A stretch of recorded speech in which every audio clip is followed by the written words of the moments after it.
মই কথা পাতিলোঁ মই মুখ্যমন্ত্ৰী ডাঙৰীয়াও ক'লে চবে ক'লে যে তাত এনেকুৱা নহয়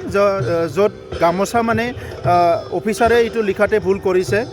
গামোচা আৰণ্যাই বাজৰা য'ত যি জনগোষ্ঠীৰ যিটো আছে সেইটো তাতে ল'বলৈ তেখেতসকলে কথা পাতিছিলে মই 3জনমান কেবিনেট মন্ত্ৰীৰ লগতো কথা পাতিছোঁ কিন্তু অফিচাৰসকলে কি কৰে বহুত সময়ত নেগলিজেন্সি কৰে আৰু সেইকাৰণে আজি অসমত এনেকুৱা সমস্যাবিলাক হৈ থাকে সেইকাৰণে মই অনুৰোধ কৰিম যে বিষয়াসকলে ছ'চিয়েলি ক'ৰবাত কিবা এটা প্ৰব্লেম আহিব পাৰে এই কথাবিলাক ভাবিব লাগে কাৰণ অসম বুলি কোৱাৰ লগে লগে ইয়াত বিভিন্ন আমাৰ যিটো আছে ইথনিক কমিউনিটি বিভিন্ন ভাষা ভাষী আমাৰ জনজাতীয়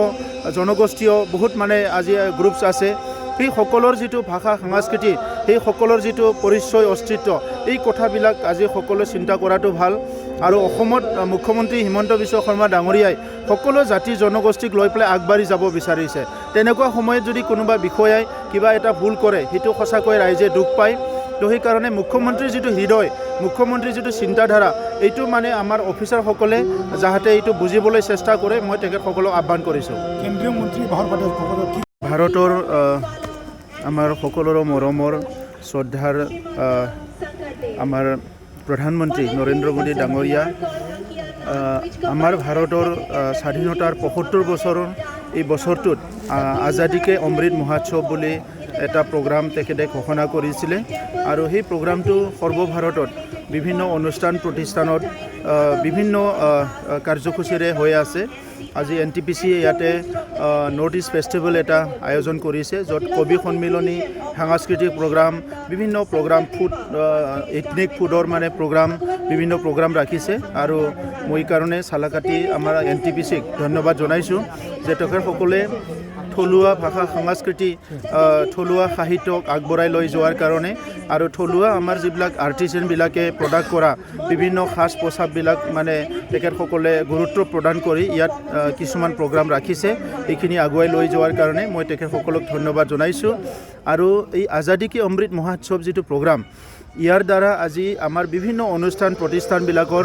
জাতীয় চেতনা বা আমাৰ দেশৰ প্ৰতি যিটো চেতনা মাতৃভূমিৰ প্ৰতি যিটো চেতনা এইটো আৰু জাগিব আৰু সকলো সক্ৰিয় হৈ উঠিব আৰু সেইকাৰণে প্ৰধানমন্ত্ৰী ডাঙৰীয়াই আজি ভাৰতবৰ্ষখন আগুৱাই লৈ যোৱাৰ কাৰণে ভাৰতৰ প্ৰত্যেকটো জনগণৰ মাজত প্ৰত্যেকটো অঞ্চলত এই আজাদী কা অমৃত মহোৎসৱটো আয়োজন কৰিবলৈ যিটো এটা ডাঙৰ এটা পদক্ষেপ ল'লে ইয়াৰ কাৰণে প্ৰধানমন্ত্ৰী ডাঙৰীয়াক মই ধন্যবাদ জনাইছোঁ ৰাজকুমাৰ ৰঞ্জন সিং কেন্দ্ৰীয় মন্ত্ৰী আহিছে তেখেতে চালাকাটিত আছে আজি বাক্সা জিলাত বাক্সা ডিষ্ট্ৰিক্টখন কিয় এছপিৰেশ্যনেল ডিষ্ট্ৰিক্ট হ'ল ইয়াৰ ৰিভিউ লোৱা হ'ল আমাৰ BTR চৰকাৰ আমাৰ চৰকাৰ অহাৰ পিছত আমি MG এনৰেগাৰ দ্বাৰাই 200খন আমি স্কুল অংগনবাদী চেণ্টাৰ বনাইছোঁ তেখেতে ভিজিট কৰিছে JJMৰ কিছুমান প্ৰজেক্ট তেখেতে চাইছে আৰু আজি গধূলি তেখেতে আমাৰ অঞ্চলৰ বিভিন্ন ছাত্ৰ সংগঠনৰ লগত ইণ্টাৰেক্ট কৰিব কালি কাউন্সিল গভৰ্ণমেণ্টৰ লগত বহিব আৰু তেখেতে আমাৰ অঞ্চলখন কি সমস্যাত ভুগি কথাখিনি প্ৰধানমন্ত্ৰী ডাঙৰীয়াক অৱগত কৰাবৰ কাৰণে তেখেতে স্পেচিয়েলি আমাৰ অঞ্চলত ভিজিট কৰিব আহিছে মই তেখেতক ৱেলকাম কৰিছোঁ इसमें अभी जो आप लोग देख रहे हैं शुरुआत हुआ है बोडो कवि सम्मेलन से उसके बाद सारे north eastern different cultural forms जो है different form of dance and music जो है आज और कल ये दोनों दिन मिला के वही होगा और उसके बाद फाइनली कल शाम को और एक छोटा सा रॉक कॉन्सर्ट प्रोग्राम भी होगा जो भी नॉर्थ ईस्ट का ग्रुप ही करेंगे और आज और एक चीज़ है जो नॉर्थ ईस्ट का जो ड्रेस है उसका ऊपर एक फैशन शो भी है वो भी आ जाए इसका मिशन क्या है आने वाले दिन में इसका मिशन यही है कि अभी हमारा पूरा देश भर में आज़ादी का अमृत महोत्सव जो चल रहा है उसी का तहत हमने इन लाइन विद दैट ये नॉर्थ ईस्ट फेस्टिवल